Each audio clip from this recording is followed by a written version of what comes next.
Okay mga kabiyahero, mag-iikapito po ng umaga mula po dito sa may bahagi po ng Katipunan ay umaakyat po tayo ng flyover papasok po ng lungsod ng Marikina. So ano po bang mayroon sa Marikina mga kabiyahero? Ito po akin pong ipakikita sa inyo. Ito po siya mga kabiyahero. Hinanap pa po natin sa Google kung ang Marikina pa nga ba ang may hawak ng titulo ng may pinakamalaking pares ng sapatos sa mundo. At ito po yung ating nakita. Ito daw po ay sumusukat ng 17 talampakan ang haba at 8 talampakan ang lapad. Ang higanting sapatos daw po na ito ay maaaring pumasok ang 30 normal na paa sa loob mismo ng nasabi pong sapatos. Ito daw po ay ginawa sa Marikina, ang tinaguriang shoe capital ng Pilipinas. Sinasabi po sa mga kwento na daang taon na raw po ang nakalilipas nang pasimulan po ang industriya ng paggagawa ng sapatos dito po sa lugar ng Marikina. Pero ano nga po ba ang pwedeng magpatotoo nito? So muli, hinanap po natin yung kasaysayan kung kailan po ito nagsimula at ito po yung ating nakita. So ito po yung ating nabasa. Taong 1887 pa po pala nagsimula na ang Marikina ay gumawa ng sapatos. So mula 1887 hanggang sa kasalukuyan, ito daw po ay halos 135 years na nakrap dito sa lungsod ng Marikina. Napakatagal na po mga kabiyahero. At hanggang sa ngayon po, ang industriya po ng sapatos ay nagpapatuloy pa rin. Bilang isang tourist bus driver po na nagdadala ng mga estudyanteng nagpifield trip po sa lugar na ito, eh may mga lugar pa rin po na gumagawa ng mga sapatos sa kani-kanila pong mga tahanan. At ayon po sa kanilang mga kwento, yun daw pong kanilang kabuhayan na yon ay minana pa nila sa kanila pong mga ninuno. Kailan po ba naging bayan itong lugar po na ito ng Marikina? Ayon po sa ating nakitang kasaysayan, ang mga misyonerong Heswita raw po ay unang tumapak sa lambak na ito noong taong 1630. At noon daw pong taong 1687, ang pueblong ito ay naging isang ganap na parokya na kinilala sa tawag na Marikina. Kailan po ba naging isang ganap na lungsod ito pong bayan ng Marikina? So ito po yung ating nabasa kung kailan po naging isang ganap na lungsod itong Marikina. Recovery and renewal. Marikina jump-started its effort toward recovery and renewal in 1992.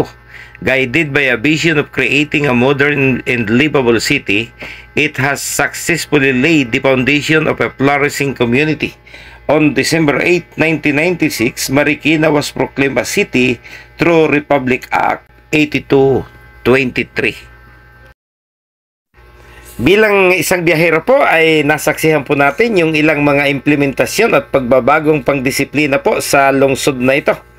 Nung po tayo bumili ng sigarilyo, yun po mismong tindera ng ating binilihan ay nagsabing sa gawing likuran po ako magsigarilyo dahil kapag ako daw po ay nahuli, damay sa penalty yung kanyang tindahan.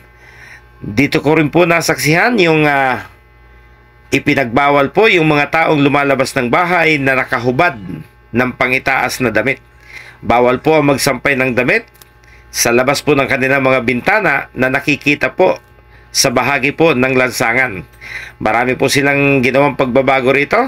Nilinis po nila ang mga bangkita dahil ang katuwiran po noon ni Mayor Bayani Fernando, ang bangkita po ay para sa mga taong nagdadaan. So pati po yung pagdura sa kalsada habang ikaw ay naglalakad ay mahigpit pong ipinagbawal dito noon sa lungsod na ito. So sa ngayon po tayo ay magtutungo po rito dahil mayroon po itong tinatawag na Marikina Sports Center na open po for reservation para dun sa mga gustong gumamit, mga kabiyahero. Kaya po tayo ay muling nagawi sa lungsod na ito.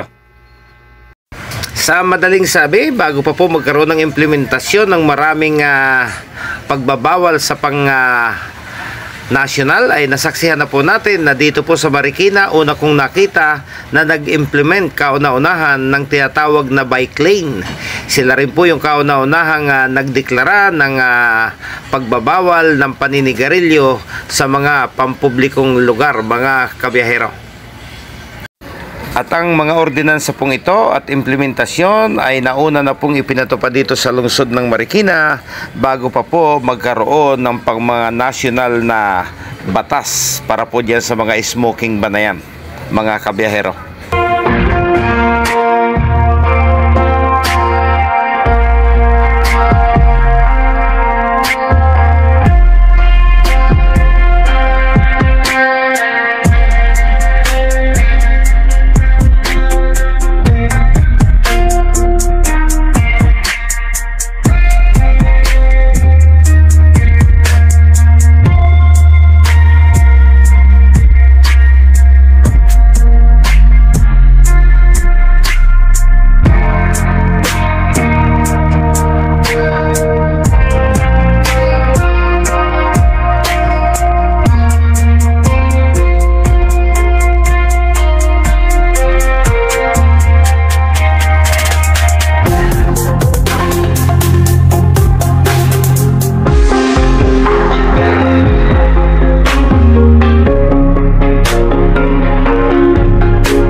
Okay, ito na po yung Marikina Sports Center.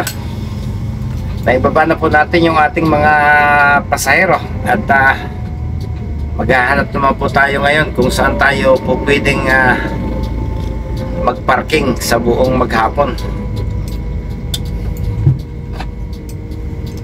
Alas 4 po siguro hanggang alas 5 ng hapon yung tapos ng kanilang activities.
Yung pong signage na kulay blue, ang nakalagay po doon, Province of Rizal. So pag tumawid po kayo ng lansangan na ito, kung didiretsuhin po ninyo, iyon po ay sakop na ng lalawigan ng Rizal.